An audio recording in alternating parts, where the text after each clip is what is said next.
11 internal medicine के interviews आए थे और 5 फैमिली मेडिसिन के आए थे कि मैंने ड्यूरिंग मेडिकल स्कूल अपना अपने आप को स्पॉन्सर किया था। सो यू सिमिली की 50 to 60% जर्नी मैंने खुद पे की है। इसलिए मेरा उस प्रोग्राम में मैच हुआ जहाँ मैंने सबसे बुरा इंटरव्यू किया था। वो जो किसी ने मुझे ये बोला था ना कि ये नहीं कर सकती, उसको मैंने करके दिखाया। मैंने रिसर्च बहुत हैवी किया था प्रोग्राम्स के ऊपर। मैंने क्या किया था, मैंने रेजिडेंस का पूरा कोहॉर्ट बनाया था। I personally never paid for any single rotation as well. मैंने बहुत जगहों पे रोटेशंस किए। मैंने टेक्सास हेल्थ रिसोर्सेज में, Baylor Scott and White, university of Oklahoma, university of Kentucky में किया था। 2 टेक्सास हेल्थ के फैमिली क्लिनिक्स थे। एक ह्यूस्टन में मैंने क्लिनिक में किया था, एक मैंने न्यूयॉर्क में किया था। So I have like a variety of rotation. उसमें से डिसाइड करो कि हमने किन को सिग्नल करना है, because signal is like getting an interview. अपने क्लास फेलोज के साथ रिसर्च करके आपने कुछ अचीव नहीं कर रहे। Networking is really important. बच्चे बहुत अंडर एस्टिमेट करते हैं द पावर ऑफ नेटवर्किंग। अगर आपका एक कनेक्शन भी बनता है ना तो वो आपको बहुत दूर तक लेके जा सकता है। It got rejected 15 times. So again growth जो है ना, जो सक्सेस है वो एक दिन में नहीं आता। Connections can help you get an interview, that can help you get matched. So that is the process. But connections directly match नहीं करवा सकते।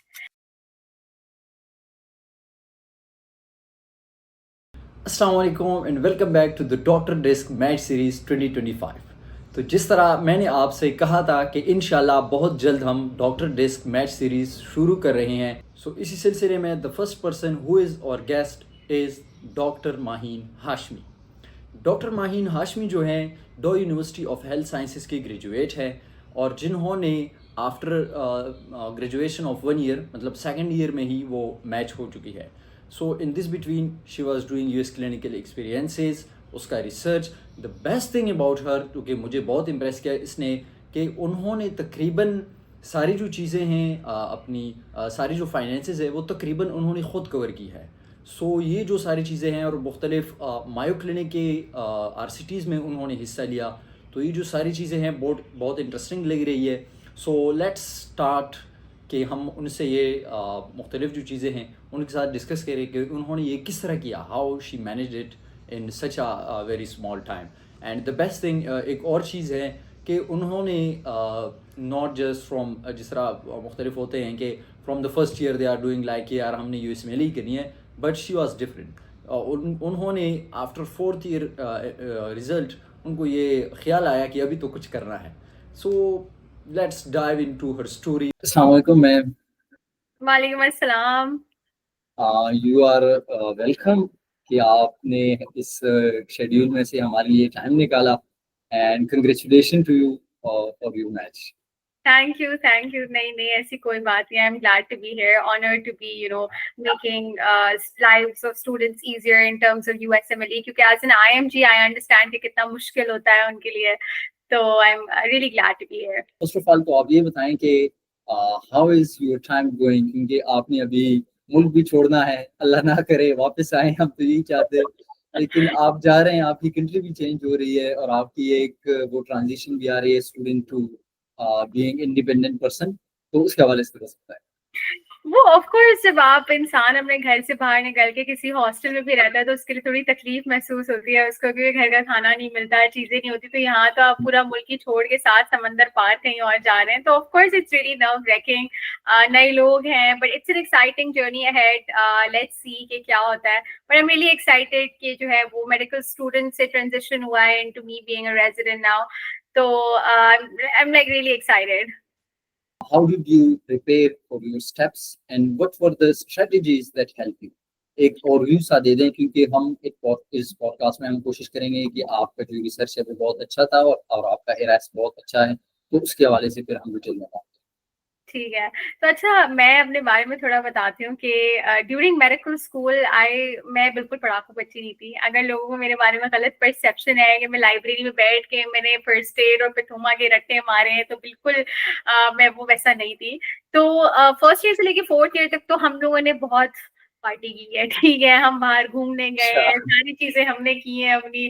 तो इवन मेरी जो मॉम थी, जब मैं फाइनल ईयर में आई तो उन्होंने मुझसे पूछा बिठा के कि तुमने करना क्या है। मैंने कहा बहुत अच्छा सवाल है कि करना क्या है। मुझे भी नहीं पता कि मैंने करना क्या है। तो मैं जो है वो हमेशा से प्लैब की तरफ ज्यादा थी, लेकिन उसके ऊपर जब मैंने रिसर्च की तो मैंने देखा कि एनएचएस के जो हालात हैं वो थोड़े खराब चल रहे थे। तो उसके बाद I transition my journey from PLAB to USMLE with in final year of medical school. तो जब मैंने स्टेप्स को पढ़ना स्टार्ट किया, थोड़ा हुआ तो लोग कहते थे कि ये तो बहुत मुश्किल इम्तिहान है स्टेप 1, और आपको तो कोई 6-7 महीने लग जाने हैं इसमें, आपने ये भी करना है, आपने बोर्ड एंड बियॉन्ड भी करना है, फर्स्ट एड, यू वर्ल्ड, आपका थोमा करना है, आपने एम्बॉस भी करना है, आपने बेसिकली दुनिया जहां की चीजें कर लेनी है ना। तो जब मैंने उसको पढ़ना स्टार्ट किया थोड़ा सा, तो मुझे रियलाइज हुआ कि वो स्ट्रैटेजी जो है बच्चों की वो गलत है ना। इंग्लिश में कहावत है, too many cooks spoil the broth, यानी अगर आप बहुत सारी चीजों की उसको लेके चलते हो तो वो खिचड़ी बन जाती है आपकी। तो मैंने सिर्फ फर्स्ट एड को पहले रिव्यू किया, उसके बाद मैंने यू वर्ल्ड स्टार्ट किया। यू वर्ल्ड का मेरा ये करने का तरीका था कि मैं दिन में 4 ब्लॉक्स करती थी ऑफ यू वर्ल्ड, तो एवरी ब्लॉक हैड 40 क्वेश्चंस। तो मैं दिन के लगातार 9 घंटे पढ़ती थी, मुझे याद रह जाता था। तो उसके बाद ये हुआ कि मैंने अपना एक असेसमेंट दिया, एंड असेसमेंट में अच्छे नंबर आ गए अल्हम्दुलिल्लाह, मैंने जाके पेपर दे दिया। तो मेरी जो स्टेप 1 की तैयारी वो बहुत ही कॉम्पैक्ट रही, और मैंने इधर उधर नहीं देखा कि मैंने क्या करना है, कि फला बिलाल क्या कर रहा है और मरहबा क्या कर रही है, मैंने किसी और को नहीं देखा, मैंने सिर्फ अपनी तैयारी को देखा। तो आई थिंक जब बच्चे सिर्फ अपने आप पे फोकस करते हैं तो वो ज्यादा अच्छे से चल सकते हैं। तो स्टेप 1 का तो मेरा ये था कि मैंने 2 मंथ्स में दिया था, उसके बाद मैंने अपना ओईटी दिया आफ्टर 3 to 4 months। उसके बाद मेरे पास फाइनल ईयर के मेडिकल स्कूल एग्जाम्स चल रहे थे। तो अब आपको पता है कि final year medical school exams जो है वो काफी लंबे होते हैं, तवील होते हैं, तो उसमें आपको सप्ली भी नहीं चाहिए, अब आपको वाइवा में भी अच्छे हो। तो हैरत की बात ये हुई कि मैंने जो है वो टॉप कर लिया अपनी इंटर्नशिप मेरिट लिस्ट पे, हाउस ड्रॉप मेरिट लिस्ट पे। तो मेरी जो CGPA थी दैट वाज 3.7। तो उसके 1-2 हफ्ते बाद मैंने जो है अपना स्टेप 2 दिया। अच्छा, दौरान में मैंने ना स्टेप 2 पढ़ना स्टार्ट किया, तो मैंने एक अच्छी चीज ये की कि जैसे ही मैं अपना स्टेप 1 देके आई थी, मैं अगले दिन से ही स्टेप 2 की तैयारी मैंने करना स्टार्ट कर दी थी। तो मैंने स्टेप 1 और स्टेप 2 में एक दिन का गैप भी नहीं लिया। तो मैंने अपने रिजल्ट का आने का भी नहीं वेट किया, मैंने अगले दिन से मैंने जो है वो स्टेप 2 की तैयारी करना स्टार्ट की। एंड उसके बाद जो है वो मैंने तैयारी की। अगेन मैंने सिर्फ यू वर्ल्ड और फर्स्ट एड पे फोकस किया। कुछ इसके ऐसे टॉपिक्स थे जैसे एथिक्स जो होती है, बायोस्टैट्स, ये स्टेप 2 के अंदर बहुत आती है, तो मैंने इसके लिए एम्बॉस यूज की, एम्बॉस की लाइब्रेरी, एंड अल्हम्दुलिल्लाह स्टेप 2 भी हो गया। फिर उसके बाद जिस दिन मैं अपना स्टेप 2 देके आई थी, उसके अगले दिन मेरी यूएस की फ्लाइट थी। तो मैंने हर चीज जो है ना वो बिल्कुल टाइम क्रंच पे की है, क्योंकि मुझे अपना मैच जो है वो सिक्योर करना था। तो उसके अगले दिन मेरी यूएस की फ्लाइट थी, मैं अमेरिका आई जून के एंड में। फिर मैंने जुलाई, अगस्त, सितंबर, अक्टूबर मैंने रोटेशंस की, मैंने फिर बीच में स्टेप 3 भी अपना दिया, एंड उसके बाद मैंने मैच अप्लाई किया। तो मैथ्स मैंने जो है वो इंटरनल मेडिसिन और दोनों फैमिली मेडिसिन में, मैंने दोनों स्पेशलिटीज में अप्लाई किया था, क्योंकि I couldn't afford the risk of going unmatched. तो ये एक मैंने कहा कि भाई यूएस के हेल्थ केयर सिस्टम में घुसना है, भले भी किसी स्पेशलिटी में हो जाए। तो उसके बाद पूरा मैच की जर्नी रही, बीच में आप पर्सनल स्टेटमेंट और अपनी ईरास के ऊपर काम किया, बीच में मैंने टेक्सास इंस्टीट्यूट ऑफ कार्डियोलॉजी में RCTs में मैं इन्वॉल्व रही हूँ। तो उसके अंदर हम लोग फेज 3 क्लिनिकल ट्रायल्स करते थे। अब हमारी जो इंस्टीट्यूट थी Texas institute of cardiology, that was in partnership with Mayo clinic. तो मेयो क्लिनिक की जो लेबोरेटरी थी, वहां पर हम पेशेंट डेटा को भेजते थे, तो वो ड्रग टेस्टिंग करते थे या जो भी करते थे, देन उसके बाद वो हमें डेटा रिवर्स सेंड करते थे। तो वो एक काफी अच्छा एक्सपोजर रहा कि जो है आप इन्फॉर्म कंसेंट कैसे लेते हैं, क्योंकि पेशेंट्स की इन्फॉर्म कंसेंट RCTs में काफी अलग होती है और वैसे भी जनरली अलग होती है। तो वो एक एक्सपोजर रहा। एंड देन उसके बाद आप काफी एक डॉक्टर्स के साथ काम कर रहे हैं, बड़े प्रोफेसर्स के साथ काम कर रहे हैं, MDs के साथ काम कर रहे हैं, तो वो एक आपके कॉन्फिडेंस का लेवल ही थोड़ा अलग होता है। तो वो थोड़ा अलग हुआ। फिर उसके बाद जो है मैं अराउंड दिसंबर में मैं यूएस से वापस आई, मेरे इंटरव्यूज कंडक्ट हुए और अल्हम्दुलिल्लाह मैच हो गया है। जी जी माशाल्लाह, ये तो काफी क्या कहते हैं कि आइडियल सा सिचुएशन है। तो माशाल्लाह कहेंगे ऐसा ना हो, नजर लग जाए, अल्लाह आपकी आगे की जर्नी भी बेहतर कर ले। आमीन आमीन। तो ये तो माशाल्लाह से ऐसा हो गया है जैसे एक हर पाकिस्तानी का ख्वाब है।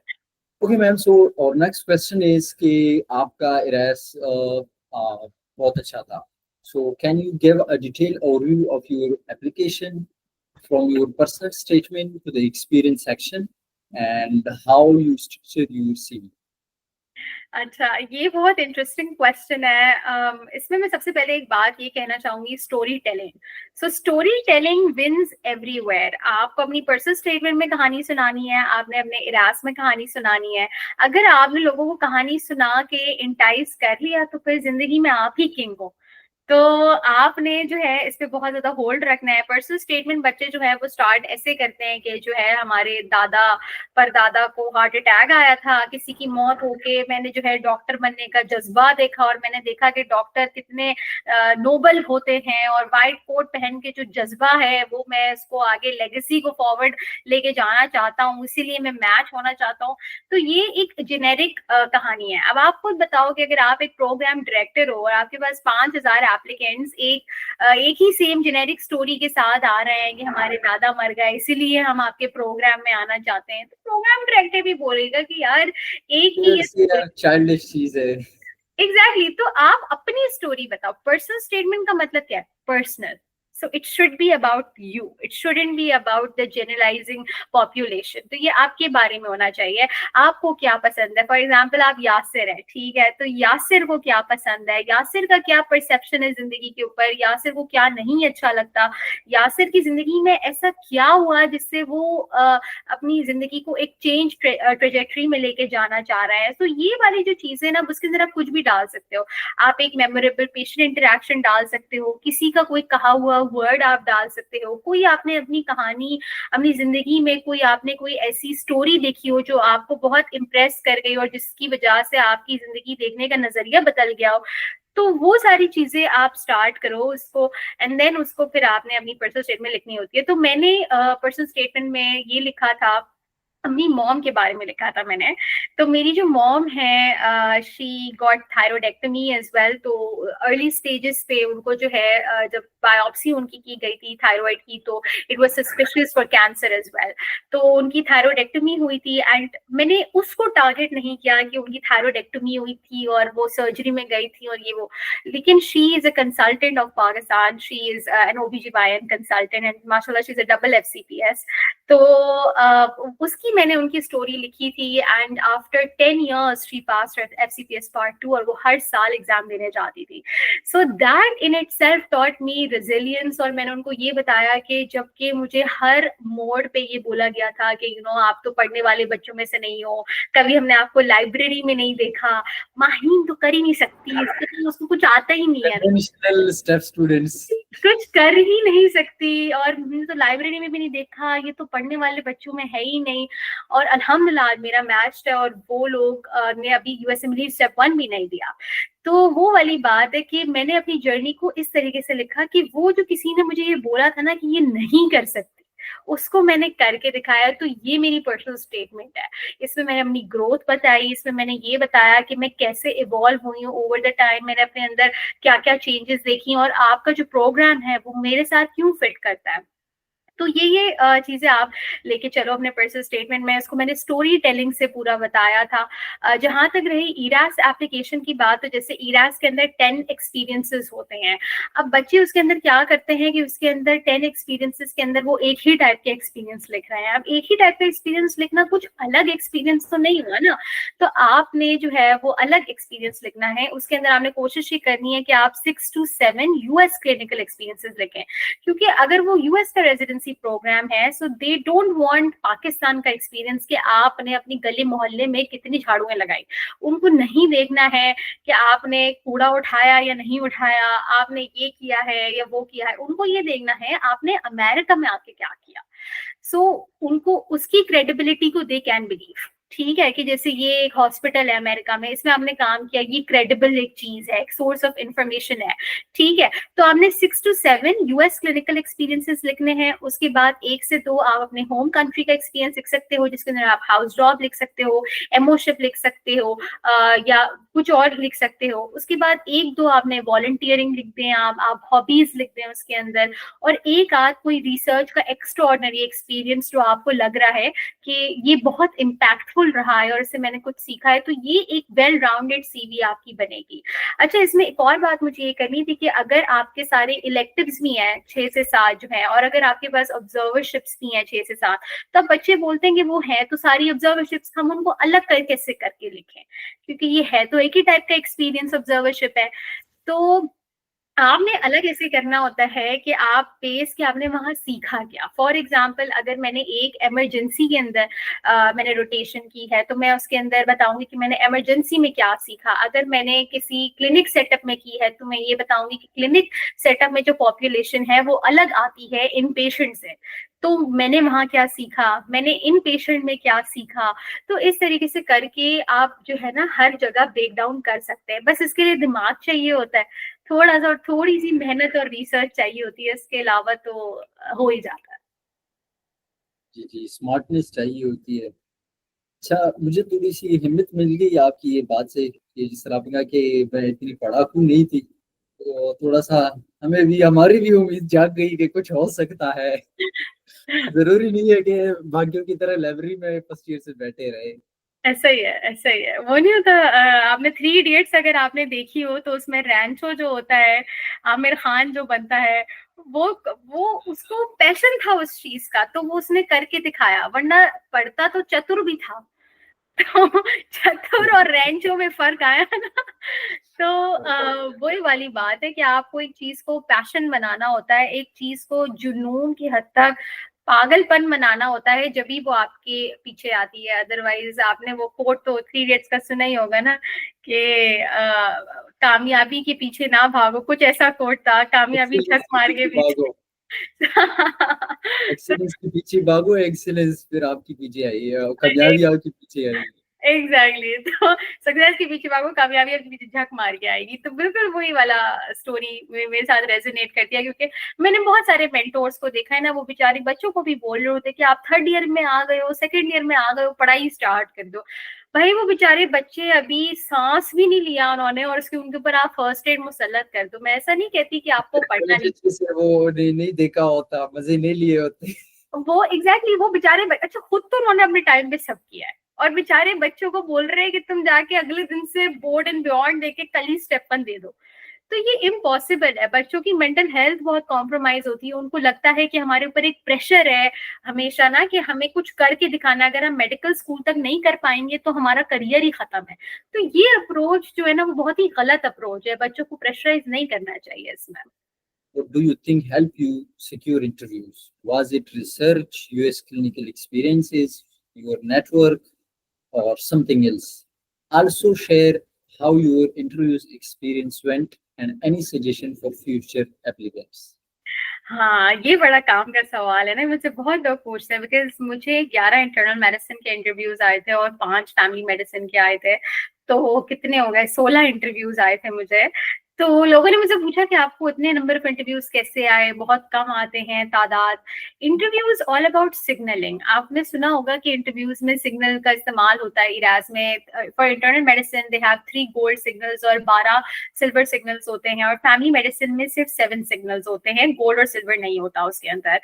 तो ये बड़ा इम्पोर्टेंट है कि आपने किन प्रोग्राम्स को सिग्नल किया है, और आया कि वो जो है वो प्रोग्राम आपको सिग्नल पे इंटरव्यू दे भी रहे हैं या नहीं। तो मैंने जिन जिन प्रोग्राम को सिग्नल किया उनने मुझे इंटरव्यू दिया। तो ये बड़ा इम्पोर्टेंट था कि आपने अच्छा, अब बच्चों ने कहा कि हमने तो सिग्नल किया, उसने हमें इंटरव्यू नहीं दिया। अब आप मुझे खुद बताएं कि आपका स्कोर 220 है और आपने ऐसे प्रोग्राम को सिग्नल कर दिया जो 270 वाले को ले रहा है, तो सिग्नल करके फिर फायदा क्या हुआ। सिग्नल का मतलब ये है कि मेरे क्रेडेंशियल्स आपके साथ मैच करते हैं, जिस टाइप के एप्लीकेंट्स आप ले रहे हो वो मेरे साथ मैच करते हैं, और आप प्लीज मेरी एप्लीकेशन को इसलिए कंसिडर करें। तो सिग्नल का मतलब ये होता है। तो इसका मतलब ये नहीं है कि आपका बिल्कुल ही उल्टा पुल्टा मैच हो रहा है प्रोग्राम से, और आप जो है प्रोग्राम को सिग्नल करके बैठ गए और फिर बैठे हुए कि हमें इंटरव्यू नहीं आया। तो इसीलिए स्मार्ट सिग्नलिंग बहुत इंपॉर्टेंट है। मैंने रिसर्च बहुत हैवी किया था प्रोग्राम्स के ऊपर। मैंने क्या किया था, मैंने रेजिडेंट्स का पूरा कोहॉर्ट बनाया था और मैंने देखा था कि उनका ईयर ऑफ ग्रेजुएशन कितना है, उनके स्कोर्स कितने हैं, उनको मैसेज कर करके मैंने उनसे ऑफकोर्स एक रिस्पेक्टफुल वे में मैंने उनसे पूछा कि मेरे ये क्रेडेंशियल्स हैं, आपको क्या लगता है इस टाइप के बंदे आते नहीं है आपके प्रोग्राम में। तो जी इससे मुझे पता चल जाता था और हमने एक पूरी एक्सेल शीट बनाई हुई थी जिसके अंदर कोई 250-300 प्रोग्राम थे। हमने उनमें से टॉप प्रोग्राम्स को सिलेक्ट किया। हमने ये देखा कि वो सिग्नल्स को प्रेफरेंस देते हैं या नहीं देते और फिर हमने उस हिसाब से अपने सिग्नल्स डिसाइड करके सिग्नल किया था। तो सिग्नलिंग इज वेरी इंपॉर्टेंट। मैं हर बच्चे को जो अप्लाई करना चाहता है with upcoming match, I will suggest कि आप अपने क्रेडेंशियल्स का जो है एक कोहॉर्ट बना के उन प्रोग्राम्स को फिल्टर आउट करो एंड देन उसमें से डिसाइड करो कि हमने किन को सिग्नल करना है, because signal is like getting an interview. So it's very very important. आपने सिग्नल किया है, वो प्रोग्राम आपको लाजमी इंटरव्यू देगा, प्रोवाइडेड कि आपने स्मार्ट सिग्नल किया है। तो ये बड़ा इंपॉर्टेंट है। और मेरा इंटरव्यू प्रोसेस कैसा रहा? इंटरव्यू प्रोसेस तो मतलब टाल मटोली रहा। इंटरेस्टिंगली मेरा उस प्रोग्राम में मैच हुआ जहाँ मैंने सबसे बुरा इंटरव्यू किया था। तो तो बड़ा टाल ये किस तरह हाँ, मैं सोच के बैठी थी तो मुझे देंगे ही नहीं, ये तो मुझे लेंगे ही नहीं, क्योंकि इन्होंने मुझे सिर्फ बेइज्जत किया है प्रोग्राम ने आके ना मुझे, कि मतलब एक होता है कि मतलब उन्होंने बेइज्जती के लिए बुलाया है कि आप आओ और जो है ना हम आपको बताते हैं। बेइज्जती क्या की वो नहीं पता, मुझे बाद में पता चला कि वो जो है ना वो चेक कर रहे थे मेरा स्ट्रेस लेवल, कि अगर वो मुझे कुछ ऐसा बोलते हैं तो मेरा उसमें रिस्पॉन्स कैसा होता है। कुछ बच्चे जो है ना वो डिफेंसिव हो जाते हैं या आर्ग्यूमेंटेटिव हो जाते हैं, लड़ना शुरू कर देते हैं। तो मैं बड़ा कूल और काम और मैं yes you right, yes you right कहते मैं उनको नहीं, तो उनको मे बी ये चीज बहुत पसंद आ गई कि even in you know aggressive situations जो है मैंने जो है ना वो बहुत अच्छे तरीके से जो है ना वो रिस्पॉन्ड किया उस चीज को। पाकिस्तानियों का तो इसमें बड़ा एक्सपीरियंस है एग्रेसिव सिचुएशन को हैंडल कर। तो ये वो मे बी वो मेरा रिस्पॉन्स देख रहे थे ना, तो इस वजह से उनको मैं बहुत पसंद आ गई, उन्होंने मुझे रख लिया। तो वो बेसिकली ये हुआ था। और जहाँ मेरे बहुत अच्छे इंटरव्यूज गए थे, अब मुझे तो नहीं पता क्योंकि मेरा जहाँ बुरा इंटरव्यू हुआ था, ये प्रोग्राम मुझे बहुत पसंद था इन टर्म्स के university of Alabama. It is the largest programs in Alabama.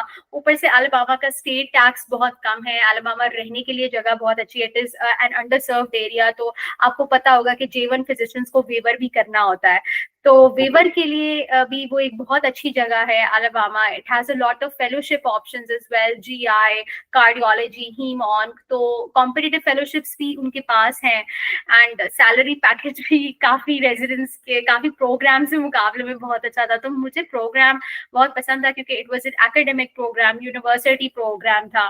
तो मैंने उसको टॉप पे ही रैंक किया था, लेकिन मुझे पूरी उम्मीद थी कि मुझे रैंक नहीं करेंगे, तो मेरा जो मैच है वो सेकंड नंबर पे ही होगा। लेकिन अल्लाह का करना ऐसा हुआ कि वो नंबर 1 पे ही मेरा मैच हो गया था। अच्छा, इंटरव्यू से तो लग रहा था कि नहीं होना है। इंटरव्यू तो मैंने जब दिया मैंने कहा कि ये तो मुझे बिल्कुल नहीं लेंगे। इन्होंने इन्होंने जो है ना मतलब बिल्कुल सही इंटरव्यू नहीं लिया मुझसे।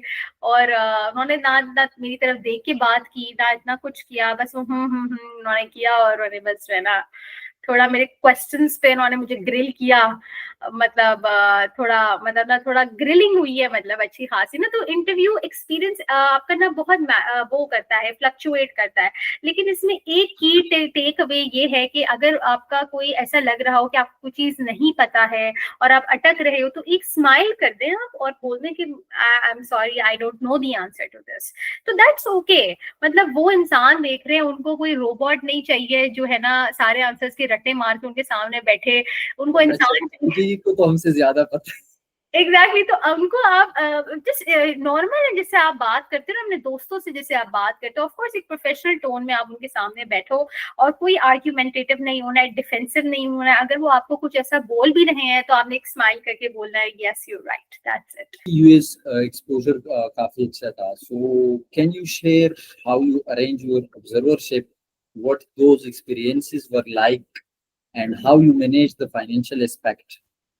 सो इसके हवाले से थोड़ा सा वो दे दिया। हाँ जी।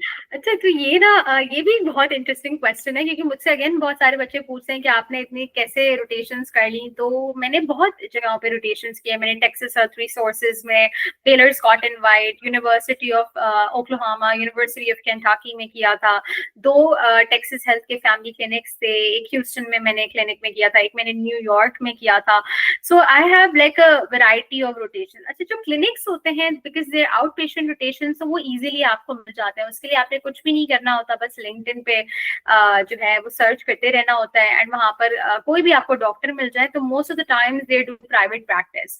प्राइवेट प्रैक्टिस का मतलब ये है कि वो क्लिनिक्स के साथ एफिलिएट होते हैं, तो वो आपको अपने सेटअप के अंदर बुला लेते हैं, या फिर ask your seniors, ask your mentors. Even मैंने भी खुद बहुत ज्यादा यूएससीईज की ईमेल पीडीएफ्स बनाई और मैंने बच्चों को भेजी है कि आप इन पे रीच आउट करो, और ये फिजिशियंस जो है वो यूजुअली ले लेते हैं for out patient rotations. In patient rotations थोड़ी मुश्किल होती हैं, क्योंकि वो हॉस्पिटल के थ्रू होती हैं। So there is an entire administration that is involve in there. Most of the times वो एक ऑब्जर्वरशिप फीस के लिए मांग रहे होते हैं। अगर आप एजेंसी के थ्रू अप्लाई नहीं करते, अगर आप एजेंसी के थ्रू अप्लाई करते हैं, तो they can cost you $1,500 to $200 as well for an inpatient rotation, which is like a lot. तो उसके लिए मैं ये कहती हूँ कि go to the website। आप किसी भी, फॉर एग्जाम्पल THR की, टेक्सास हेल्थ रिसोर्स की एक वेबसाइट है, आप उस पर गए, आपने टाइप किया फैकल्टी। अब वहाँ फैकल्टी के नाम आ गए। एक दफा आपको फैकल्टी के नाम पता चल जाए, आपने लिंक्डइन पे उनको देखा, आपने वहां से उनको मैसेज कर दिया आप हमें रोटेशन दे दें, ठीक है। अगर नहीं होता तो कभी कभार लिंक्डइन पे ना ईमेल एड्रेस भी लिखा हुआ होता है, तो आप उनका वहां से ईमेल एड्रेस निकाल के उनको ईमेल कर सकते हैं। एक दफा प्रिसेप्टर अग्री कर जाए तो आपकी रोटेशन वर्चुअली फ्री है, because the preceptor is not charging you a fee. तो फिर अगर वो आपको बोलता है ना कि आप इसको रीच आउट कर लो फॉर द प्रोसेसिंग, तो वो फ्री होता है। फिर the program does not ask you for any observership fee. लेकिन अगर वो आप प्रोग्राम के थ्रू जाते हैं, तो वो फिर आपसे रोटेशन फीस जरूर मांगते हैं। सो ये एक लूप होल है सिस्टम के अंदर, जिसको आप स्किप कर सकते हो फॉर अ फ्री रोटेशन। मैं तो ये बोलती हूँ कि रोटेशन फ्री होनी चाहिए, पैसे नहीं होने चाहिए। I personally never paid for any single rotation as well, क्योंकि मैंने नेटवर्किंग बहुत ज्यादा की है। मैंने डॉक्टर्स को बहुत ज्यादा रीच आउट किया है। जिस क्लिनिक पे मैं काम करती थी for the RCTs, randomized control trials, वहां पर जो मेरे प्रोफेसर्स थे, उनका कभी कोई जानने वाला निकल आ जाता था, तो उसने मुझे रोटेशन पे रख लिया। So that is why networking is really important. बच्चे बहुत अंडर एस्टिमेट करते हैं the power of networking. It's really really important कि आप कॉन्फ्रेंसेस अटेंड करें, रिसर्चेस करें। अगर रिसर्चेस कर रहे हैं, try to get in more professors into that research, ताकि वो कल को आपकी मदद कर सकें। ये सारी चीजें बहुत ज्यादा इंपॉर्टेंट होती हैं। कॉन्फ्रेंसेस अटेंड करें, लिंक्स बनाएं अपने, ताकि आपको इन दी एंड फायदा हो। अगर आपके एक जगह $4-5 हज़ार बच रहे हैं, तो that's a very big amount. अगर आप उसे कन्वर्ट करते हैं पाकिस्तानी रुपीस के अंदर। सो ये सारी चीजें बहुत मैटर करती हैं आपकी। तो मेरी जितनी भी रोटेशन थी, they were all for free, and that is how I got connected with those preceptors. Okay, so आपने जिस तरह अभी बताया कि मैंने कनेक्शन बनाए और उसकी वजह से मैं ज़्यादा बिजली, तो काइंडली आप इसके बारे में थोड़ा सा बता सकते हैं, ताकि सम स्टूडेंट्स दे वांट के इस तरह हम भी करें, तो प्रोसेस के बारे में अगर थोड़ा सा आप बता दें, ताकि रोके कनेक्शन वगैरह किस तरह बनाए ना, हाउ डू यू दैट उसको जाने। जी, तो वही वाला है कि इसके में आपने जो है जो कोई भी कॉन्फ्रेंस आ रही है, जैसे AHA की कॉन्फ्रेंस आती है, अमेरिकन हार्ट एसोसिएशन की, चेस्ट कॉन्फ्रेंसेस आती हैं, ANA की कॉन्फ्रेंस आती है, कोई भी कॉन्फ्रेंस हो, आप उसमें कोशिश करें कि आप वहां पहुंच जाएं। कोई भी नेटवर्किंग अपॉर्चुनिटी हो, कोई भी रिसर्च रिलेटेड कोई भी चीज हो जिसके अंदर प्रोफेसर शामिल हो, जिसके अंदर USMDs शामिल हो, आप वहाँ कोशिश करें कि आपको पार्ट मिल जाए। तो इसी तरीके से आपके कनेक्शन मिलेंगे। वन कनेक्शन, अगर आपका एक कनेक्शन भी बनता है ना, तो वो आपको बहुत दूर तक लेके जा सकता है। तो ये एक बहुत इंपॉर्टेंट चीज है, क्योंकि एक कनेक्शन आपको दूसरे तक पहुंचाएगा, दूसरा आपको तीसरे तक पहुंचाएगा। तो ऐसे आपको जरूरी नहीं है कि आपने बहुत सारे कनेक्शंस बनाने हैं, लेकिन ये जरूरी है कि आप कनेक्शंस बनाएं, जैसे भी हो आप रीच आउट करें लोगों को। और ये काम आपने पहले से करना स्टार्ट करना होता है। ये नहीं कि आप मैच के एक दिन पहले बैठे हुए और लोगों को मैसेज करेंगे तो वो आपको रिप्लाई करते हैं, ऐसा नहीं होता है। तो आपने पूरा प्लान करके चलना होता है कि हमने कैसे कहाँ तक पहुंचना है। तो if someone is in Pakistan और अभी वो दे वांट टू कि मैं कोई अभी US में वो कर लूँ, उसके हवाले से भी क्या है कि लिंक्डइन पर से ये जो एमडीज हैं इनके साथ कॉन्टैक्ट करें या किस तरह हो सकते हैं? अच्छा, तो लोग ना बहुत डाल रहे होते हैं रिसर्च कोलैबोरेशन पोस्ट, ये बहुत ज्यादा डाल रहे होते हैं। और अगर आप प्रोफेसर्स को अपने कॉलेज से भी आपका कोई भी अगर एलुमनाई है, फॉर एग्जांपल आप किंग एडवर्ड से हैं, डाउ से हैं, तो प्रोफेसर्स जो हैं उनको लाजमी करनी होती है रिसर्चेस, क्योंकि अगर वो एफसीपीएस की तरफ जा रहे हैं तो उनको भी रिसर्चेस की जरूरत होती है। अगर कुछ भी वो कर रहे हैं तो उनको चाहिए होता है कि भाई हम प्रोफेसर हैं, हमारे नाम पे पेपर होने चाहिए, because it is sort of like a social stigma that's associated with them. तो वो ढूंढ रहे होते हैं कि हमें कोई बच्चे बच्चे मिल जाए और हम उनको ग्रुप इन करके जो है हम अपना आर्टिकल छपवा दें। अब होता ही है कि they have a lot of connections, तो जर्नल में उनको एंट्री भी इजीली मिल जाती है, एक्सेप्टेंस भी हो जाती है। उनके अगर प्रोफेसर का नाम होता है या किसी ऐसे बंदे का नाम होता है who is very well renowned, तो ये मैटर करता है। तो उस वजह से आप हर किसी को रीच आउट करो, B it the students, B it your seniors, be it the professors, be it the US MDs, be it the LinkedIn people, हर किसी को आप रीच आउट करो। लेकिन मेरा प्रेफरेंस ये होता है कि आप ना किसी ऐसे बंदे को रीच आउट करो who is already at a very well known position. अपने क्लास फेलोज के साथ रिसर्च करके आपने कुछ अचीव नहीं कर लेना है, because you all are in the same stage of phase.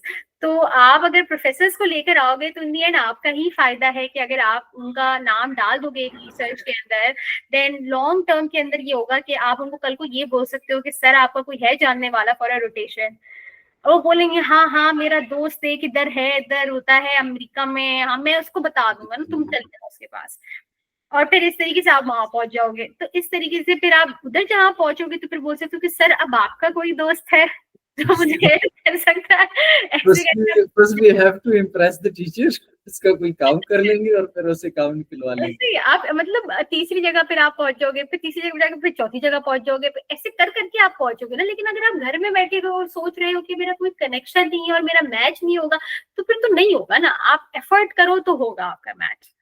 रही अकोमोडेशन की बात, तो बहुत सारी देसी फैमिलीज होती हैं। अगर आप जैसे बहुत देसी ओरिएंटेड जगहों पे जा रहे हो, जैसे टेक्सास में जा रहे हो आप, तो वहाँ बहुत सारी देसी फैमिलीज होती है। आप उनको रीच आउट करके एज अ पेइंग गेस्ट वहां पर रह सकते हो, तो एक तो खर्चा आपका वहाँ ये बच गया। फिर जहां तक रही जाने की बात, तो आप कोशिश करते हो कि आपके हॉस्पिटल से करीब की जगह हो, कि वॉकिंग डिस्टेंस को हो, कि आप आराम से वॉक करके वहां चले जाओ। लेकिन उबर जो है वहाँ बहुत एक्सपेंसिव होती है, सो इस चीज का ख्याल रखना है कि उबर एक्सपेंसिव है, हम किसी दूर जगह पे ना रहे। वॉकिंग स्पीड तेज करनी है, हाँ, पाकिस्तान से ही वॉकिंग एक्सपीरियंस लेके जाए।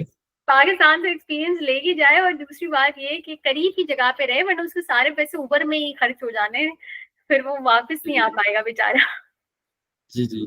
सर वीजा के प्रोसेस पे थोड़ा सा बताएं, फिर हम रिसर्च की तरफ जाते हैं, उसके बारे में थोड़ा डिस्कस करते हैं। ये वीजा प्रोसेस के मतलब if someone wants to go, तो वो मेरे ख्याल में 1 ईयर का वो गैप होता है वीजा प्रोसेसिंग इस तरह। तो इसके हवाले से थोड़ा सा बताएं। ओके, सो बेसिकली होता ये है कि आपने अगर आप इलेक्टिव्स, मैं तो ये बोलती हूँ कि gate your visa during your final year of medical school. उसका एक रीजन ये है कि that will show strong home country ties, कि आप एक मेडिकल स्टूडेंट हो, इलेक्टिव्स करके वापस आ जाओगे और आपको भागने का खतरा नहीं है। यूएस को सिर्फ एक चीज का खतरा होता है कि बंदा भाग जाएगा। So once you are graduated, उनको कोई चीज मिलती नहीं है जो आपको खींच के वापस पाकिस्तान लेके आ सके। तो वो बोलते हैं कि ये बंदा ना स्लिप हो जाएगा, and that is why a lot of people get rejected after they have graduated. तो कोशिश ये करें कि आप अपना वीजा जो है वो ड्यूरिंग मेडिकल स्कूल अप्लाई करें। उसका तरीका बड़ा सिंपल होता है, आपने जो है अपना DS-160 ऑनलाइन आपने फिल करना होता है, एंड जहां आपको रोटेशन मिली होती है उसकी आपने सारी डिटेल्स वगैरह डालनी होती है, get your visa letter, and फिर आपने डेट बुक करानी होती है यूएस ट्रैवल डॉक्स पे जाके। तो अब उसमें होता ये है कि यूजली 1 ईयर का वेटिंग टाइम आता है, लेकिन if you talk to a visa agent या किसी बंदे को बोलते जो दिन में डेट्स देखता रहे 2-3 दफा, तो जो है आपको डेट मिल जाती है, विद इन 1 मंथ मिल जाती है आपको। तो 1 साल का कोई वेटिंग टाइम नहीं है कि 1 साल का वेटिंग टाइम लग रहा है आपको। आपको विद इन 1 मंथ डेट मिल जाती है, कभी कल परसों की डेट मिल जाती है। सो बेसिकली होता है कि वो जो है ना डेट्स वो करके रखते हैं, लाइक लॉक करके रखते हैं, वो खोलते नहीं है डेट्स। वो डेट्स इसलिए लॉक करते हैं क्योंकि कुछ डेट्स वो रिजर्व रखते हैं फॉर इमरजेंसी वीजा अपॉइंटमेंट्स। तो जो इमरजेंसी वालों की जो डेट्स होती है ना वो फिर उनको दे देते, तो वो कुछ लॉक करके रखते हैं डेट्स, वो आहिस्ता आहिस्ता महीनों में वो खोलते हैं डेट्स। लेकिन डेट मिल जाती है, वीजा एजेंट आप किसी को पकड़ लो कि यार आप दिन में 2-3 दफा डेट्स देख लो, तो वो खुल जाती है कोई ना कोई, विद इन 1 मंथ मिल जाएगी, विद इन 2 मंथ्स मिल जाएगी, इससे डिले नहीं होता। सो 1 year is just a myth के 1 साल आपको लगेगा, आराम से डेट्स मिल जाती हैं, इसका कोई ऐसा इशू नहीं होता। लेकिन कोशिश ही करेंगे ड्यूरिंग मेडिकल स्कूल आप जो है वीजा ले लें, उसके बाद it will be very tough for you to prove to the US embassy कि आपके होम कंट्री टाई स्ट्रॉन्ग है and that you will return to the country. तो ये वैसे बातें तो छोटी छोटी होती है, लेकिन जो नया पर्सन होता है उसके लिए काफी इशू होता है इसमें। सही है, सही है। सीनियर चाहिए होता है। अच्छा, ये सीनियर चाहिए होता है से एक वो बात याद आ गई कि you had some kind of mentor जो आपको इस प्रोसेस पे गाइड करते थे, या बस एवी? एवी तुक्का मैंने तो तुक्का लगाया मैंने जो चीज मुझे ठीक लगती थी कि ऐसा करके देखते हैं तो ऐसा हो गया। तो मेंटोर मेरा कोई नहीं है, and that is one of the reasons कि मैं जो है लोग एडवोकेट करती हूँ, मैं लोगों की हेल्प करने की कोशिश करती हूँ। अगर आपने मेरे लिंक्डइन प्रोफाइल भी देखी है, लिंक्डइन पोस्ट भी देखे हैं, मैं बहुत कोशिश करती हूँ करती रहती है। सर तो मैं बिल्कुल ऐसी कोशिश करती हूँ कि मैं एक एक चीज वो बच्चे को बताऊं जो आम पॉपुलेशन तक नहीं पहुंच रही है। लाइक सिग्नलिंग की बात नहीं पहुंच रही है, ईरास सीवी में आपको कितने एक्सपीरियंसेस यूएस के डालने हैं वो नहीं लिखे हुए, आपने किस तरीके से अपनी पर्सनल स्टेटमेंट को लिखना है डिटेल में वो नहीं पता आपको, आपको कब मैच के बारे में अप्लाई करने का सोचना है, किस तरीके से अपने प्रोग्राम्स को फिल्टर करना है, ये ऐसी बातें जो कोई भी नहीं बताता आपको। सब आपको आके जनरल ओवर पॉइंट दे देते हैं कि भाई ये कर लो आपका मैच हो जाएगा। अगर ऐसी मैच होता होता तो सब मैच हो जाते, तो फिर सब अनमैच क्यों जा रहे हैं? तो ऐसा नहीं है ना, तो मतलब आप कुछ तो सालों से अनमैच जा रहे हैं बेचारे, सालों से अनमैच जा रहे हैं, क्योंकि आप ऐसी इंफॉर्मेशन गेट कीप करके रख रहे हो, आप दूसरों का फायदा नहीं होने दे सकते। क्यों नहीं होने दे सकते? जो अल्लाह ताला ने आपके रिस्क में लिखा है वो आपको मिलके रहेगा, कोई आपसे छीन नहीं सकता आपका हक। तो आपको इस पे फुल कामिल यकीन होना चाहिए कि जो मेरी अल्लाह ने लिख दिया वो मुझे मिलके रहेगा। वो ओम शांति ओम का एक डायलॉग था ना कि किसी चीज को शिद्दत से पाने की कोशिश करो तो पूरी दुनिया उसे मिलाने की साजिश कर देती है। तो बिल्कुल वैसे ही सीन है कि आपने ना बिल्कुल घबराना नहीं है कि यार हमने बता दिया तो ये तो हमारा हक ले जाएगा, ऐसा नहीं करना होता। बट मेरा तो ये सीन था कि मैंने बहुत सारी, जब भी मैंने बहुत गलतियां भी की, जैसे मैंने पर्सनल स्टेटमेंट बहुत लेट लिखना स्टार्ट की थी, मैंने कोई 15-20 बार अपनी पर्सनल स्टेटमेंट लिखी थी, तो जाके मैंने उसे फिर अपने जब सीनियर को पढ़ाया तो उसने कहा अब आपने ठीक लिखी है, अब आप भेजो। तो गलतियां मैंने बहुत की हैं। जैसे दूसरी गलती मैंने ये की कि मैंने बहुत सारे प्रोग्राम्स में अप्लाई किया था, मुझे ऐसा नहीं करना चाहिए था। तो उसका कोई फायदा नहीं हुआ, it was just a waste of money. एक प्रोग्राम में अप्लाई करने की फीस होती है $30। तो अगर आप अराउंड कोई 50-60 प्रोग्राम अप्लाई करोगे तो अब आप मल्टीप्लाई करोगे कितने पैसे आपके उसके अंदर लग रहे हैं। तो it's although it is a very expensive journey, सारी चीजें बहुत एक्सपेंसिव है। तो जहां आपका $1 भी बच रहा है जो कि हमारा 300 रुपए के बराबर है, तो क्यों नहीं आप बचाओ पैसे। जनरली लोग इस तरह कहते हैं कि अगर आपने यूएसएमएलई करनी है तो आप उस तरफ जा रहे हैं तो आप ये करें कि आपके पास 200 पब्लिकेशन होनी चाहिए और बहुत अच्छी मेटा एनालिसिस होनी चाहिए, लेकिन आपकी इस तरह कोई नहीं है। तो इसके हवाले से आप हमें बताएं कि बिसाइड दैट आपकी अच्छी खासी मतलब अ, आपकी मैच हो गई है, उतना जो एक टिपिकल माइंड बना हुआ है उस तरह का सिस्टम नहीं है। So how this is possible, और आपको जो ट्रायल्स आपने जिनमें आपने हिस्सा लिया उसके बारे में आप थोड़ा सा बताएं, और ये पाकिस्तानियों के जहन में जो कुछ शुकूक व शुबहात हैं, अजीब तरह के सवाल हैं, तो उसके बारे में थोड़ा सा आप बता दें। अच्छा, तो सबसे पहले तो ये जो रिसर्च का बहुत बड़ा मिथ है ना कि आपने 200 रिसर्चेस करनी है तो आपको एक एकेडमिक प्रोग्राम मिलेगा, that's a very big myth. मैं यूनिवर्सिटी प्रोग्राम में मैच हुई हूँ, मेरी कोई रिसर्च नहीं है तो ये मिथ है, लोगों का बहुत बड़ा मिथ है कि जो है यूनिवर्सिटी प्रोग्राम्स एकेडमिक प्रोग्राम्स होते हैं, you need a very strong set of research profile to get matched over there. जबकि आपको छोटे प्रोग्राम में चाहिए researchers, you need researchers for community programs, ठीक है, क्योंकि वो भी ऐसी कम्युनिटी प्रोग्राम्स जो कि बहुत ज्यादा रिसर्च ओरिएंटेड है। जैसे न्यूयॉर्क सिटी के जितने भी प्रोग्राम्स है 60 to 70% there very research oriented programmes.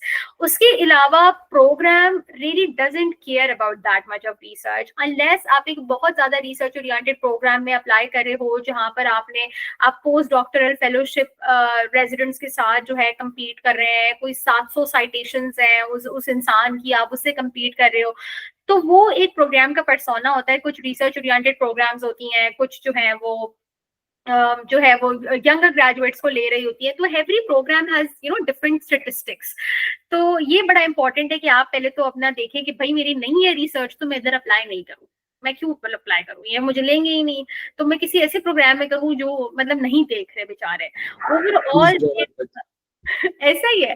तो overall they want a well rounded CV कि आपके पास रिसर्चेस भी हो, आपके पास वॉलंटियरिंग भी हो, ग्रेट स्टेप स्कोर्स भी हो, आप एक इंसान भी हो, रोबोट ना हो आप, आपकी कोई खुद की ख्वाहिशात भी हो, जिसमें कुछ हॉबीज हो आपकी करने में, आप लाइवली पर्सन अगर नहीं भी हो तो दैट इज फाइन। लोगों को लगता है कि हम काफी इंट्रोवर्टेड हैं और हमसे बोला नहीं जाता तो वो हमें रखेंगे या नहीं रखेंगे, ऐसा नहीं है। उनको 5 उंगलियां बराबर नहीं है, उनको सारे जो हैं वो एक जैसे टाइप के रेजिडेंट्स नहीं चाहिए होते हैं, so they need a mixture of residents. तो आप जैसे हैं बस वैसा प्रेजेंट करें, झूठ बोलने की कोशिश ना करें, फेक बनने की कोशिश ना करें, वो 1 सेकंड में आइडेंटिफाई कर लेंगे कि ये बंदा झूठ बोल रहा है, and that's a very bad image to live with. रही बात इस तरह जूनियर हमारे साथ कोई खेल खेलते हैं, कोई बात करते हैं, तो उससे पहले ही हमें पता चल जाता है कि सही बोल रहा है या वैसे ही वो कर रहा है। तो वही बोलिए, जब स्टूडेंट्स को आपस में पता चलता है, वो तो प्रोग्राम डायरेक्टर्स हैं, they have years and years of experience, so you can not fake it with them, be unapologetically yourself. आप जैसे हैं बोले मैं ऐसा ही हूँ, रखना है रखो, नहीं रखना बाय बाय। क्योंकि आप फेक करके कुछ नहीं उखाड़ सकते ना। आपने 1 दिन फेक किया, 2 दिन फेक किया, आप उनके साथ रेजिडेंसी करोगे, फिर आपको ताने सुनने को मिलेंगे रोज कि यू फेक योर पर्सनालिटी, ऐसे तो आप असल में है ही नहीं जैसे आप इंटरव्यू में प्रेजेंट कर रहे थे।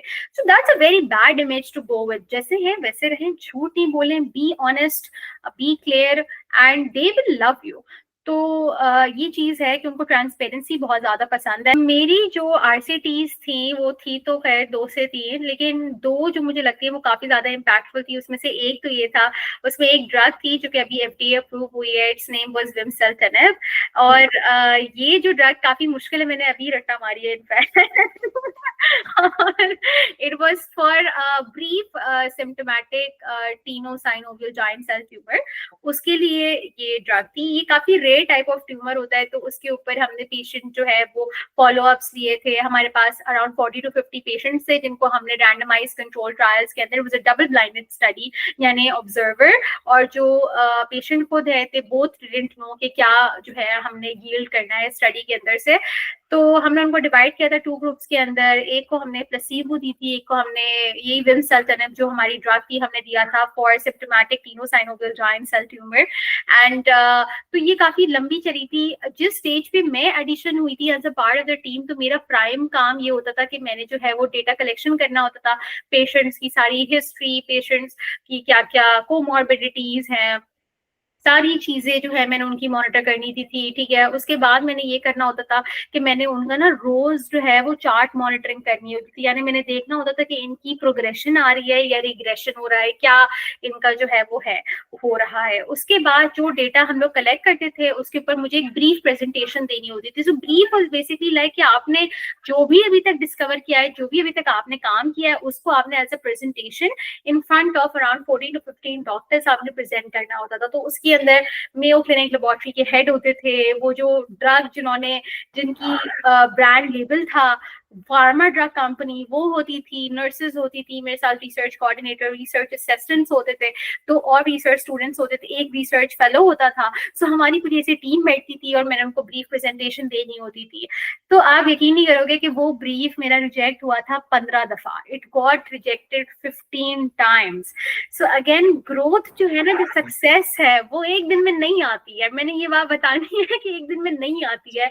मैंने 3 महीने उनको हर हफ्ते उनको ब्रीफ मैंने प्रेजेंट किया और वो हर बार रिजेक्ट कर दिया करते थे कि नहीं आपका डेटा सैम्पलिंग प्रॉब्लम है, पेशेंट ड्रॉप आउट्स को आपने मॉनिटर नहीं किया, आपने इसको मॉनिटर नहीं किया। तो after the on the 15th time it got accepted. फिर उसके बाद जो है उन्होंने वहां से ड्रग जो है फॉर्मुलेट तो हो गई थी काफी ज्यादा, so it was on surveillance. फिर उसके बाद जो है वो फाइनली अल्हम्दुलिल्लाह ऑन फेब्रुअरी विमटेरनेब जो है वो हमारे पास FDA अप्रूव्ड हुई थी, which is a food and drug authority. So I am like really proud to be associated with something that led an impact in long term.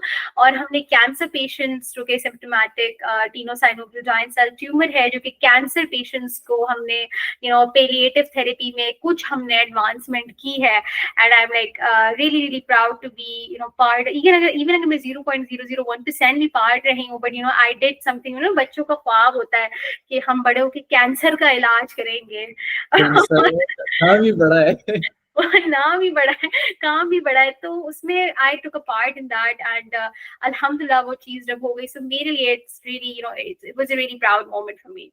दूसरी चीज ये है कि जहां तक रिसर्च मेंटोर्स की बात रही कि पीपल गेट रियली कंफ्यूज्ड कि हम रिसर्च मेंटोर्स कहाँ से लाएं, एंड इस वजह से वो जो है स्कैम हो जाते हैं in the name of research workshops. आज तक तो माफिया बना दिया इन्होंने रिसर्च का, जिसके अंदर they take around 25,000 30,000 rupees for research workshops, और उसके बाद वो ग्रुप बना के व्हाट्सएप पे सब गायब हो जाते हैं। तो उससे आपको कुछ सीखने को नहीं मिलता। What I will suggest is कि आप जो है रिसर्च कोर्सेज, मेटा एनालिसिस के कोर्सेज और whatever you want to learn, आप जो है आराम से आप YouTube पे, गूगल पे आराम से सर्च कर सकते हैं। If you need links for that तो यासिर एंड में जो है वो मेरी लिंक्डइन प्रोफाइल का लिंक डाल देंगे, वहां पर मैंने जो है पूरा लिंक्स शेयर किए हुए हैं कि आप क्या क्या देख सकते हो to kind of orient yourself with research. तो आप वो गो थ्रू कर लीजिएगा एंड उसको देखने के बाद आपने खुद करने की कोशिश करनी है। Try to post on LinkedIn में हर दिन कोई 50 लोग डाल रहे होते हैं कि वी नीड रिसर्च कोलैबोरेटर्स। आप उनको रीच आउट करो, बोलो कि मैं काम आपसे सीखना चाहता हूँ, I would love to be a part of your team, and this is how you get in. अगर आप 50 लोगों को मैसेज करोगे तो एक तो आपको यस बोलेगा। So it takes a lot of effort. अगर आप बैठे हुए हो कि नहीं मुझे आराम से सब कुछ मिल जाए कटोरे में पकड़ के, तो ऐसे नहीं होगा, आपको सब कटोरा पकड़ा देंगे। कुछ काम होगा नहीं आपका, ठीक है। सो दैट इज रियली इम्पोर्टेंट। उसके अलावा ये है कि जो है आप ना ट्रायल एंड एरर से आप सीखते हो, ठीक है। तो अगर आपको लग रहा है कि आप एक दफा में जाके आप सब कुछ सीख जाओगे, तो ऐसा नहीं हो सकता, क्योंकि मैंने इंट्रोडक्शन पे काफी काम किया था, फिर गलतियां थी, तो फिर मुझे फीडबैक मिला था और फिर मैंने सीखा था। तो फीडबैक जितना आप ले सकते हो लोगों से लो, ताकि आपकी ग्रोथ हो। तो दिस इज हाउ आप रीच आउट कर सकते हो। आप अपने डिपार्टमेंट, अगर आप मेडिकल स्टूडेंट हो तो अगर आप फार्माकोलॉजी के डिपार्टमेंट में अभी रोटेशन कर रहे हो, या अगर आपके कोई फार्माकोलॉजी का प्रोफेसर आपको पढ़ा रहा है और आपको काफी पसंद है वो professor, go out to him and ask him कि सर आप कोई रिसर्च कर रहे हैं, लाजमी टाइम पे वो कर रहे होते हैं, तो आप उनको ये बोलो कि sir I would be love to be a part of it, लेकिन उसके लिए आप थोड़ा सा वीडियोस देख लो, कुछ देख लो, कुछ ना समझ आए तो आप उनसे पूछ लो, किसी और की सीनियर की हेल्प ले लो कि यार मुझे ये चीज समझ नहीं आ रही है, क्या आप मुझे समझा दोगे। तो अगर 100 लोगों को पूछोगे, एक तो हाँ बोलेगा। तो वही वाली बात है कि मेहनत इसमें आपको खुद करनी है, थोड़ा लंबा पाथवे है रिसर्च का, एक दिन में रिसर्च नहीं हो जाती है। So make sure you start early, और ग्रोथ आपकी ऐसे ही होगी कि अगर आप गिर के उठोगे।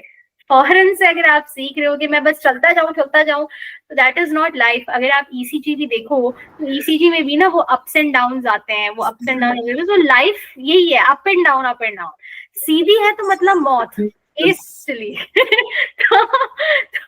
तो अप एंड डाउन होना लाजमी है, ताकि पता चले कि हम जिंदगी जी रहे हैं। तो इसमें ऐसा कोई रोने वाली बात नहीं है। इंशाल्लाह you will get there, but try to start ASAP. आप स्टार्ट जल्दी करो, क्योंकि टाइम कम होता है। ज्यादा प्रेशर नहीं लो as a medical student, it's okay, things will fall into their place. अगर आपका जो भी करिकुलम चल रहा है, आपके जो भी मॉड्यूल्स चल रहे हैं, साथ साथ पढ़ाई करो उसकी, एंड या मैं इसमें थोड़ा सा ऐड करना चाहूंगा। मेरा खुद अभी मैं ये कहूँगा कि रिसेंटली मैंने रिसर्च स्टार्ट की और रिसेंटली ये मैंने सारा सब कुछ किया। तो इसमें मैंने इस तरह होता है कि बंदा काइंड ऑफ अकेले सा होता है और आउट ऑफ ट्रैक आपने काम करना होता है। मतलब कोई एग्जाम नहीं है, कोई वो नहीं है, किसी की पूछ नहीं है, बस आपने खुद काम करना है इफ यू हैव इंटरेस्ट। तो अगर कोई इंटरेस्टेड है वो reach out to the person जो आपके कॉलेज में या टीचर हो या कोई स्टूडेंट हो जिसकी पब्लिकेशन हो, वो काम जानता हो, आप उनसे हेल्प लें। उस दिन मैं एक वो देख रहा था वीडियो, तो उसमें कह रहे थे कि first thing you should develop is asking. आप किसी से मांगो, कोई चीज मांगो तो वो मिलेगी, 10 बंदों से मांगो तो एक ना एक से तो मिल ही जाएगी। ऐसा ही है, तो ये एक इम्पोर्टेंट चीज है। ऐसा ही मांगने से तो खुदा भी मिल जाता है। तो ये तो रिसर्च है। जी जी। अच्छा, सो हम लास्ट पे इस चीज पे जाएंगे कि now looking back, what really matter, what are 2-3 key things every applicant should focus if they want to match। कोई कैरेक्टरिस्टिक्स या इस तरह कोई चीजें जो आपके जहन में आ रही हो, या इस तरह अगर हम कहें कि इफ यू अगर आप अपनी यंगर सेल्फ को कोई वो देना चाहें कि आप इस तरह करें और इस तरह ना करें। वन एंड मैं एक ही चीज बताना चाहूंगी, बल्कि एक से दो चीज मैं बताना चाहूंगी। पहली चीज, स्टार्ट अर्ली। हमेशा आप अर्ली स्टार्ट करो। जितना मैथ से महीने पहले आप स्टार्ट करोगे अपनी एप्लीकेशन पे फोकस करना, अपनी चीजों पे फोकस करना, तो आप बेटर सॉल्यूशंस ढूंढ सकते हो। मैथ से 2 दिन पहले बैठ के आप कोई सॉल्यूशन नहीं ढूंढ सकते। अब तो what is done, you have to go through with your current application. तो ऑलवेज स्टार्ट अर्ली। चीजों को एंड मोमेंट के लिए नहीं रखें, be it rotations, be it personal statement, be it your ERAS CV, कोई भी ऐसी चीज है ना, आप हमेशा पहले से प्लानिंग प्लॉटिंग करके चलें। ऐसा नहीं है कि आप एंड टाइम में करें। सेकंड चीज, एक बहुत जो चीज बहुत इंपॉर्टेंट है वो ये है नेटवर्किंग। तो नेटवर्किंग, जैसे मैंने आपको बताया कि कनेक्शंस बहुत इंपॉर्टेंट है। यूएस का सिस्टम मतलब जितना भी मेरिट वाइज दिखता है वैसा ऐसा तो है, लेकिन कहीं ना कहीं connections play a very important role. ये आपको कोई बताएगा नहीं, ये अंदर ही खबर है, लेकिन connections they help you get matched. मैं आपको इसका ये बताती हूँ कि जितने भी हस्बैंड से उन्होंने अपनी बीवियों को मैच करवा लिया है, जितनी भी बीवियां थी उन्होंने अपने शौहरों को मैच करवा लिया, किसी की बहन है तो किसी ने भाई को मैच करवा लिया है, तो किसी के कोई अवताया मामू थे उन्होंने मैच करवा लिए, लेकिन प्रोवाइडिंग कि आपकी सीवी प्रोग्राम के साथ अलाइन करे। अब देखिए, if you are coming into the US clinical system, everybody has great step scores, हर किसी का अच्छा यूएस क्लिनिकल रोटेशंस है, हर किसी की सीवी एक जैसी है। 5000 लोगों में से आप 5 लोगों को किस बुनियाद पे चूज करोगे? You can not give 5000 interviews. तो अगर आपके पास कोई है जो कि आपको वाउच कर सकता है प्रोग्राम में कि भाई ये बंदा बहुत अच्छा है, इसकी क्रेडिबिलिटी मेरी है, इसकी लायबिलिटी मेरी है, वो उसका चेहरा लगा हुआ है जिसके बेसिस पे वो आपको रख रहे हैं, ठीक है, तो वो प्रोग्राम बोलेगा कि यार this person has work with us for a very long time and they really great at there commitments, तो मे बी जिसको रेकमेंड कर रहे हैं that person is also good, maybe we should interview that person। तो 5000 people में से वो उन्होंने जिनको 50 लोगों को इंटरव्यू करना था, उन्होंने आपको उस पूल में शामिल कर दिया ऑफ द इंटरव्यू पूल, ठीक है। अब आपने इंटरव्यू में उनको इम्प्रेस करना है। So connections can help you get an interview, that can help you get matched, so that is the process. But connections directly match नहीं करवा सकते। इंटरव्यू तो खुद ही देना है बंदे ने, इंटरव्यू आपने खुद देना है, इम्प्रेस आपने खुद करना है। अब ये नहीं है कि आप वहां जाके बैठे हैं और आपने अब्बा जब्बा किया है और उन्होंने आपको रख लिया है, तो ऐसा नहीं है। अब्बा जब्बा घर में नहीं रखेंगे वो आपको। You need to impress them with all of your qualities and statistics, सारी चीजों से आपने उनको इम्प्रेस करना है, जब भी वो आपको रखेंगे।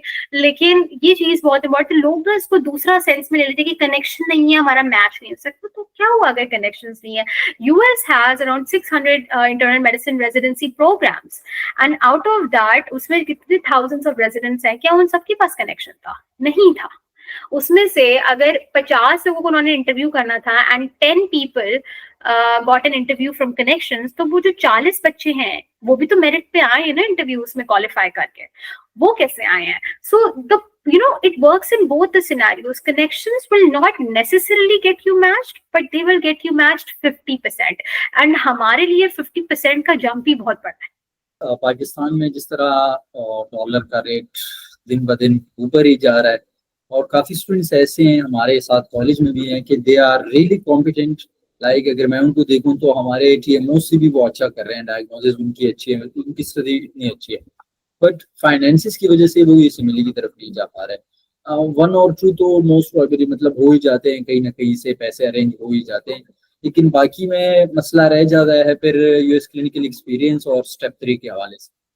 सो is there something in your mind? घर घर के सिनेरियो पे डिपेंड करता है कि आपका क्या है। यूजली मैं ये बोलती हूँ कि बच्चे जो है ना ड्यूरिंग मेडिकल स्कूल कोई ऐसी स्क्राइब जॉब्स देखें, ठीक है, कोई ऐसी पार्ट टाइम जॉब्स देखें, कंटेंट राइटिंग या whatever, try to search through US की कंटेंट राइटिंग या यूएस में स्क्राइब जॉब्स। इंडीड एक ऐसा प्लेटफॉर्म है जहां आप अपनी सीवी अपलोड कर सकते हो। वन एज एक ऐसा प्लेटफॉर्म है जो कि यूएस मेडिकल कंपनीज को स्क्राइब का काम करवा रहा होता है। सो ये सारे मेडिकल स्टूडेंट्स कर सकते हैं, and they earn in dollars, so it can be like $600-700 per month, and I think that is a lot amount of money. अगर आप बहुत पहले से करना स्टार्ट करें तो आप उसके थोड़े थोड़े पैसे जमा कर सकते हैं।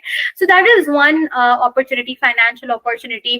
दूसरी बात यह है कि पाकिस्तान में काम करके पैसे जमा करने से कुछ नहीं होगा, कंसिडरिंग डॉलर बहुत ज्यादा है। आप यहाँ अपनी सदियां भी गुजार दें फिर भी वो इतने $100 बनेंगे, तो वो एक ऑप्शन नहीं है। कुछ ऐसे होते हैं कि मतलब प्रोग्राम्स होते हैं, अपना ऑब्जर्वरशिप प्रोग्राम है, अपना वाईपीसी लोन प्रोग्राम है जो कि आपको $3,000-4,000 का फाइनेंशियल एड कर सकते हैं उन स्टूडेंट्स को जिनके पास वो सहूलियत नहीं है। लेकिन आप कोशिश करो कि आप अपने जो है वो किसी रिश्तेदार से लेने की कोशिश करो, try to borrow some money, क्योंकि पैसे आपने एक साथ लेने नहीं होते, आपने ब्रेक डाउन करके पैसों को लेना होता है। मेन खर्चा इसके अंदर जो आता है वो मैच का आता है, क्योंकि match is a really great amount, जिसमें $4-5 हज़ार उसके अंदर लगते हैं। लेकिन मैंने आपको जैसे बताया कि स्मार्ट प्रोग्राम सर्च करो तो आप प्रोग्राम्स का लिस्ट हेविली रिड्यूस कर सकते हो। जैसे अगर आपने मुझसे स्टार्टिंग में क्वेश्चन पूछा था कि अगर मैं कोई एडवाइस देना चाहती अपने आप को, that would be apply to a lesser number of programs. मैंने फजूल इतने प्रोग्राम्स को अप्लाई किया, मुझे सिर्फ 50 प्रोग्राम्स को अप्लाई करना चाहिए था। अगर मेरे पास उस वक्त वो नॉलेज होती जो मेरे पास अभी नॉलेज है तो मैं सिर्फ 50 प्रोग्राम्स को अप्लाई करती, and 15 into 30 will be I think $1,500। 1500 में मेरा मैच हो जाता, इमेजिन। तो वर्क मतलब आप स्मार्ट प्ले करो, फाइनेंसेस को आप कट डाउन करके, जो कि ऑलरेडी एक्सपेंसिव जर्नी है, काफी कम ला सकते हो। मेन खर्चा इसके अंदर जो होता है आपके ट्रैवलिंग और अकोमोडेशन का होता है, कि आप कहाँ रहेंगे, और B&Bs काफी ज्यादा एक्सपेंसिव होते हैं। लेकिन आप अपनी फाइनेंशियल इंडिपेंडेंस आप मेडिकल स्कूल से भी स्टार्ट कर सकते हो, नॉट नेसेसरीली कि आप जो है ग्रेजुएट होने के बाद के ख्वाब बना रही हो कि मैं फिर ये करूंगा, तो ये नहीं करना है आपने। मेडिकल स्कूल से आप इंडिपेंडेंट होने की कोशिश करो, थोड़े थोड़े पैसे जमा करते स्टार्ट करो, ताकि इंसान के अंदर थोड़ा कॉन्फिडेंस भी आता है कि मैं अपने पैसे खुद कमा रहा हूँ। तो अब जैसे मैंने भी यही किया कि मैंने ड्यूरिंग मेडिकल स्कूल अपना अपने आप को स्पॉन्सर किया था। सो यूएसएमएलई की 50 to 60% जर्नी मैंने खुद पे की है। तो दैट इज समथिंग जो मतलब आई am really proud of my self. और बाकी मैंने अपनी लोन लिया था अपनी खाला से, तो उसका मैंने उनसे लोन लिया था। स्पेसिफाई आपने कोई जॉब कर रही थी, कोई स्टार्टअप किया था?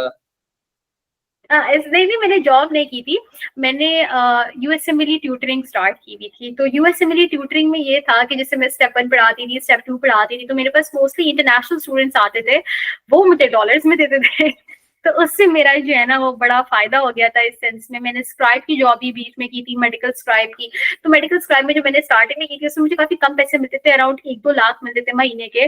तो मेरे हिसाब से वो कम थे, मेरे हिसाब से थोड़े ज्यादा होने चाहिए थे। तो फिर मैंने ये ट्यूटरिंग स्टार्ट की। तो ट्यूटरिंग में अल्हम्दुलिल्लाह I tutored over like 40 to 50 students, तो उनसे मुझे काफी अच्छे पैसे मिले थे। तो मैंने जो है वो अपनी half the journey of USMLE मैंने खुद स्पॉन्सर की थी। अभी भी इनफैक्ट आई एम ट्यूटरिंग, और अल्हम्दुलिल्लाह मेरे पास अब इतने पैसे हो गए हैं कि मैं अमेरिका जाके मैंने अपना प्लेन का टिकट खुद करवाया है अभी भी। और ये कि मैंने जो है अमेरिका जाके 1 महीने तक तो मैंने खुद ही अपने आप को सपोर्ट करना ना, क्योंकि 1 मंथ बाद आपकी सैलरी आएगी। तो 1 मंथ का जो रेंट है, जो चीजें होंगी, वो सब मैंने अभी अपना खुद ही फिगर आउट किया है। तो ये बड़ा इम्पोर्टेंट है, इंडिपेंडेंट होना।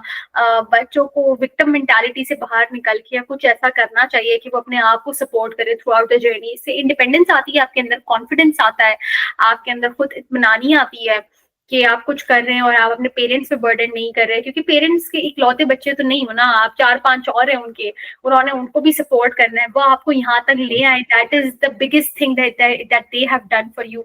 तो बोलते हैं हमारे माँ बाप ने कुछ नहीं किया, माँ बाप ने कुछ नहीं किया। भाई माँ बाप ने आपके लिए इतना भी कर दिया बहुत है, उसूलन तो आपके लिए इतना भी नहीं होना चाहिए ना, आपके लिए किया है उन्होंने आपके लिए किया है, यही बहुत बड़ी बात है कि उन्होंने आपको यहाँ तक पहुंचा दिया कि उनकी कैपेबिलिटी में बेस्ट चीज थी जो वो आपके लिए कर सकते थे।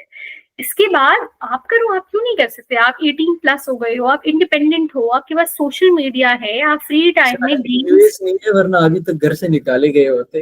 एग्जैक्टली आप मतलब फ्री टाइम में गेम्स और जेठालाल देखने के बजाय कुछ कर लो अपने लिए। Thank you very much for your time. आपने काफी बिजी शेड्यूल में से हमें टाइम दिया, आपका बड़ा शुक्रिया अदा करते हैं। Thank you so much. अगर मेरे होने से किसी का फायदा हो जाता है, इवन 1% भी अगर हो जाता है, अगर वो मेरी बात सुन लेते हैं, अगर वो कुछ करना स्टार्ट कर देते हैं, तो मैं उसको अपनी सक्सेस मानती हूँ। मैं हमेशा एक कोट कहती हूँ कि success is not what you achieve in life, it's about what you inspire others to do. तो आप किसी को क्या इंस्पायर करते हैं करने के लिए, ये बड़ा इम्पोर्टेंट है। आई थिंक ट्रू सक्सेस वही होती है कि आपने किसी के अंदर मोटिवेशन पैदा कर दी, यही बहुत बड़ी बात होती है। इंशाल्लाह। Okay, thank you so much Yasir, it's really nice talking to you. Thank you for your time.